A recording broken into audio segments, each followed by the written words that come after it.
السلام علیکم ورحمۃ اللہ وبرکاتہ۔ میں ہوں قاری عاصم خلیل، اور آج کا جو ہمارا موضوع ہے وہ ہے پردے کے بارے میں۔ موضوع کا آغاز کرنے سے پہلے میں آپ کو یہ بتاتا چلوں کہ اسی پردے کی تبلیغ کی وجہ سے میرے لیے رشتہ داری میں بڑے مسائل پیدا ہوئے ہیں، اور ابھی تک ان مسائل میں گھرا ہوا ہوں۔ میری آپ حضرات سے گزارش ہے کہ میرے لیے دعا ضرور فرمائیے گا۔ چلیے موضوع کی طرف چلتے ہیں۔ پردہ اللہ تعالیٰ کا حکم ہے۔ مستورات بالعموم شرعی پردے سے غافل ہیں، الا ماشاء اللہ۔ جہاں شرعی پردے کا اہتمام ہے وہاں دین کا علم نہ ہونے یا غفلت کی وجہ سے کئی قسم کی کوتاہیاں پائی جاتی ہیں۔ جب تک ان کوتاہیوں سے خواتین پرہیز نہیں کریں گی تب تک ان کا پردہ شرعی نہیں کہلائے گا۔ نیز ان کوتاہیوں کی وجہ سے جب خلاف توقع واقعات و حالات پیدا ہوتے ہیں تو لوگ پردے پر اعتراضات شروع کر دیتے ہیں کہ دیکھیے پردے کے باوجود پھر ایسا کیوں ہوا، حالانکہ اس طرح کے حالات کے پیچھے بھی بے پردگی کی کوتاہی کا ضرور عمل دخل ہوتا ہے، ورنہ مکمل شرعی پردے میں ایسے نقائص نہیں ہو سکتے۔ وہ کوتاہیاں یہ ہیں: نمبر 1، بہت سی عورتیں شرعی پردہ تو کرتی ہیں، دیگر رشتہ داروں اور غیروں سے پردے کا اہتمام بھی کرتی ہیں، لیکن اپنے گھر کے نامحرم اور دیور سے پردہ نہیں کرتی، حالانکہ حدیث شریف میں دیور سے پردہ نہ کرنے کو موت سے تعبیر فرمایا گیا ہے۔ پردے کی پابند مستورات چھوٹی عمر کے ان لڑکوں سے بھی جو بالغ ہو جاتے ہیں سابقہ عادت کے تحت پردہ نہیں کرتی، حالانکہ جب لڑکے کی عمر 14 یا 15 برس ہو جائے تو ان سے فوراً پردہ شروع کر دیا جائے، ورنہ بے پردگی کے نقصانات کا اندیشہ رہے گا۔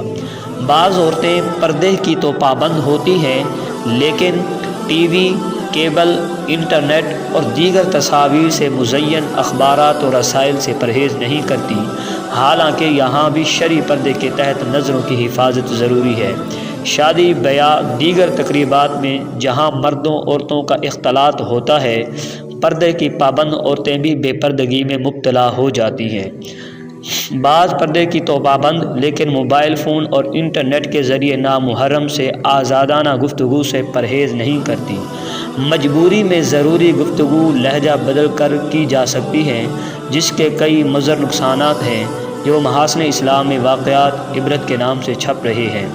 پردے کی پابند بعض مستورات دوران سفر، تفریح اور بازاروں میں خرید و فروخت کے وقت بے پردگی کا شکار ہو جاتی ہیں، حالانکہ یہاں بھی احتیاط ضروری ہے۔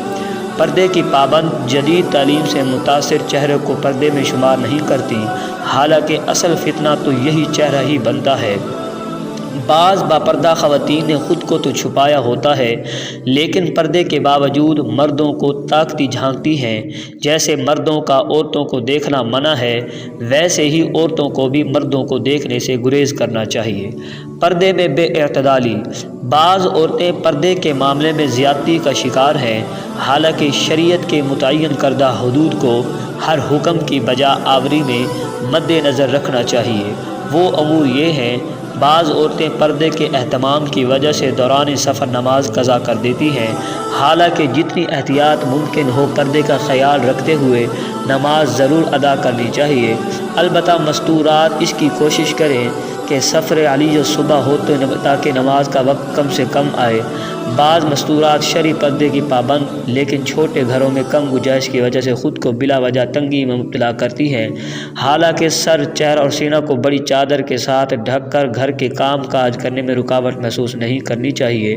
جس طرح نامحرم کی موجودگی میں جسم چھپا کر سفر کر لیتی ہیں، اسی احتیاط کے ساتھ گھر کے نامحرموں کی موجودگی میں اپنے کام کاج بھی نپٹاتی رہیں۔ بوڑھی عورت کو چہرہ، قدم اور ہاتھ کے علاوہ تمام بدن کا پردہ کرنا چاہیے، اور ان اعضاء کے علاوہ باقی بدن یا سر کھولنا اجنبی مردوں کے سامنے جائز نہیں۔ چھوٹے گھروں یا دور حاضر کے پیچیدہ احوال یا دینی غفلت کے پیش نظر اگر کسی نامحرم سے پردے کے معاملے میں کوئی خلاف ورزی ہو جائے تو آداب تبلیغ کو مد نظر رکھ کر انہیں تنبیہ تو کی جائے، لیکن ان کی تحقیر و تذلیل یا بےعزتی نہ کی جائے۔ آپ کی حکیمانہ طرز تبلیغ سے امید ہے کہ ان کے دل میں آئندہ کے لیے پردہ کی اہمیت اجاگر ہو جائے گی، ورنہ آپ کی بد کلامی اور سخت لہجے سے خطرہ ہے کہ کہیں ان کے دل میں شرعی پردے سے ہی چڑ نہ پیدا ہو جائے۔ با پردہ خواتین کو ایسے وقت انہیں سمجھانے کے لیے تبلیغ، آداب، احکام کا ضروری خیال رکھنا چاہیے۔ یاد رکھیے، شرعی احکام کی ادائیگی کے لیے حدود و قیود کا خیال رکھنا بھی بہت ضروری ہے۔ اللہ تبارک و تعالی ہمیں شرعی اصولوں کی پاسداری کی توفیق عطا فرمائے۔ آمین۔ وآخر دعوانا ان الحمد للہ رب العالمین۔